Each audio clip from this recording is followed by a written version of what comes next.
अस्सलामुअलैकुम and hello everyone, welcome back to Noor's kitchen daily live vlog. मैं इमराना के vlog में आप सभी का वेलकम है।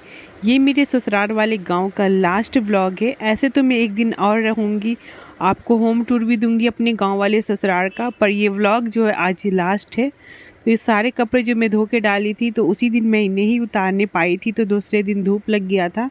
उसके बाद यहाँ पे मैं उतार कर सभी को आयरन करके फिर से पैक करूँगी, क्योंकि यहाँ से अब जाना है दूसरे से फिर तीसरे जगह। पूजा वेकेशन के लिए जो छुट्टी मिली है उसी को एंजॉय करना है।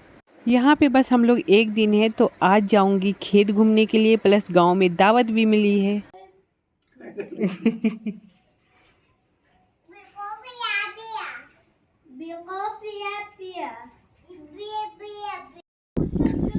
हाँ, उस तरफ पूरा धूप है और देखो उस तरफ जो है बादल छाया हुआ।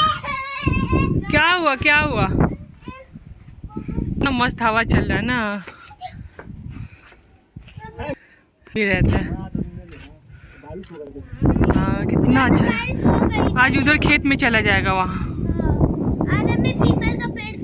मुझे गांव बहुत पसंद है, क्योंकि मेरा बचपन गांव में ही गुजरा है। हस्बैंड को उतना अच्छा नहीं लगता, इसीलिए वो बोर होते रहते हैं, इधर से उधर करते रहते हैं। मैं तो बहुत इंजॉय कर रही हूँ अपने ससुराल वाले गांव में आकर भी। और यहाँ देखिए, ये जो भैंस नज़र आ रही है, गांव के जो सेहतमंद लोग हैं उसके सेहतमंद होने का राज है ये भैंस का दूध।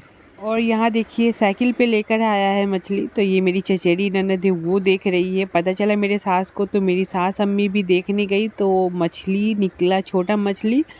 और छोटा मछली में भी वो भी जो पोठिया मछली होती है, जो एकदम बेकार सी, जिसमें कांटा भरा रहता है, वही लेकर आया था। तो फिर देख के छोड़ दी, क्योंकि छोटी मछली जो गाँव में मिलती है उसका चरचरी बना के खाओ तो बहुत यम्मी लगता है। यहाँ पे मैं छत पे आई थी, तो देखिए कितना सारा मंकी है। और ये देखिए मेरे छत के पास जो नारियल का पेड़ है उसमें भी आया हुआ है। और अभी देखिए कितना सारा यहाँ पे आ गया है, इतना सारा, कम से कम 20-25 जो है मंकी यहाँ पे आया हुआ है। और ये इतना उपद्रव मचाता है कि किसी का भी जो है सामान को एकदम तहस नहस कर देता है। मेरे में भी घर में आया था जब हम लोग चले गए थे खेत में। तो अब हम लोग जा रहे खेत में, तो इसीलिए सारे बच्चे को यहाँ पे इकट्ठा कर ली थी।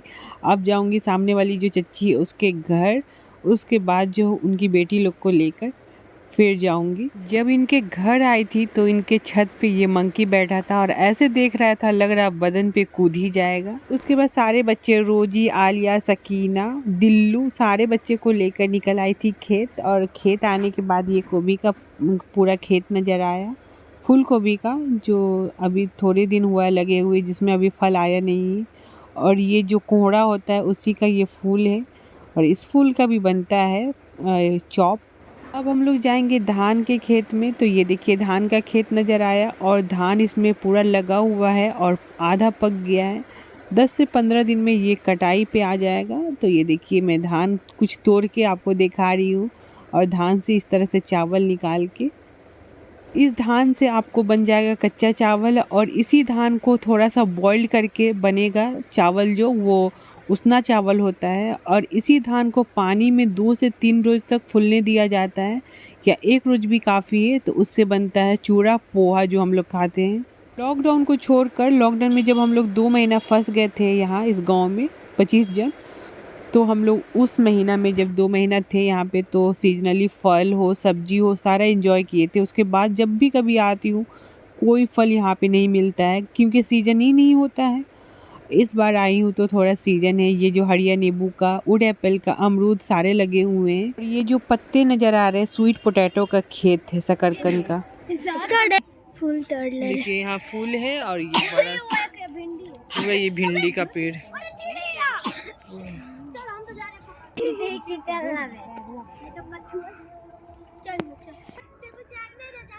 मरचा इसमें अभी हुआ नहीं है। हल्दी का पौधा है ना। पपीता को ऐसे ढक के रख। कद्दू वहाँ भी एक है, एक अंदर में भी। गेरवेच का पत्ता, बेबी कद्दू। इस बार भी मैं गांव आई हूँ तो बड़े अच्छे सीजन में आई हूँ। चारों तरफ सब्जी फल लगे हुए हैं। मैं फर्स्ट व्लॉग जो गांव का शेयर की थी तो उसमें देखे थे ना मेरे ससुर कितने सारे सब्जी लाए थे, सारे फ्रेश और जो हाइब्रिड वाले होते उससे सेफ है यहाँ के सब्जियाँ। और ये जो पौधे नज़र आ रहे हैं ये ओल का पौधा है। इसके नीचे मतलब ओल ज़मीन के नीचे होता है तो कोड़ने से जो है ज़मीन खोदने से ओल निकलेगा। और ओल का बहुत से लोग अचार बनाते हैं, बहुत से जन चोखा भी बनाते हैं। मेरी सास इसका चोखा बहुत अच्छा बनाती है। दाल चावल ओल का चोखा आलू का चोखा खा लेंगे तो किसी दावत से कम नहीं लगेगा, इतना यमी इसका चोखा लगता है। ये जो खेत में सारे मिर्चा के पौधे भरे हुए थे, छोटे छोटे में कितनी सारे मिर्चे हैं। और ये जो कम से कम 2.5 से 3 फीट लंबा होगा और मिर्चा एकदम भरा रहता है, तीखा वाला मिर्चा है ये। जब हम लोग लॉकडाउन में थे तो इसी खेत में बड़े बड़े पौधे थे मिर्चे के और मिर्चे भरे रहते थे एकदम लाल लाल। तब मैं यूट्यूब के बारे में ज़रा जानती भी नहीं थी। अब मेरा खुद का चैनल है यूट्यूब पे और जो कोई भी मेरे नज़र से गुजरता है, ये ब्यूटी ऑफ नेचर हो या कोई भी खूबसूरत सामान हो, तो मैं अपने जो कैमरा में कैद करते रहती हूँ। अब मैं जा रही हूँ उस जगह पे जहाँ पे हम लोग लॉकडाउन में अक्सर आकर बैठा करते थे। जब यहाँ पे हम लोग जो फंस गए थे तो घर में रहने के अजीब सा फील होता था, तो इसी जगह पे आते थे। ये जो पेड़ नज़र आ रहा है उसी के नीचे बैठा करते थे हम लोग। तो शहर में जहाँ लोग घर में कैद हुआ करते थे लॉकडाउन में, तो यहाँ पे हम लोग इंजॉय करते थे इस पेड़ के नीचे आके। यहाँ पे देखिए अभी बकरी चढ़ रही, कितनी खूबसूरत खूबसूरत वाइट वाइट बकरी है। और वहाँ जो है देखिए सांप तैर रहा है, जो बेचारा अभी मारा जाएगा वो जो किनारे लड़का खड़ा उसी के जरिया।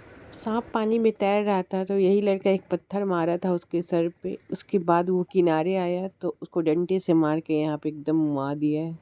गांव में इस तरह से सांप दिखना एकदम मामूली सी बात है। और सैलाब का जब टाइम आता है तो बहुत निकलता है। और मेरे भी घर में कुछ ही दिन पहले निकला था। और मेरे बगल जो घर दिखाई थी ननद, उसके भी घर में निकला था। यहाँ तक कि उसके बहन को काट भी लिया था। सांप निकल गया इसीलिए यहाँ से जल्दी से हम लोग चले जाएंगे, नहीं तो यहाँ पे बैठने में बहुत सुकून लगता है, ठंडी ठंडी हवाएं चलती हैं। यहाँ मैं आपको दिखा रही हूँ प्याज का खेत, जहाँ पालक भी लगा हुआ है और ये गोभी मर्चा भी लगा हुआ है।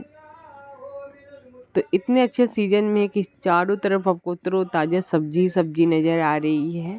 तो जल्दी जल्दी कमेंट करके बताइए किस किस ने मूली को ज़मीन से उखाड़ कर फिर उसको खाया है धोकर।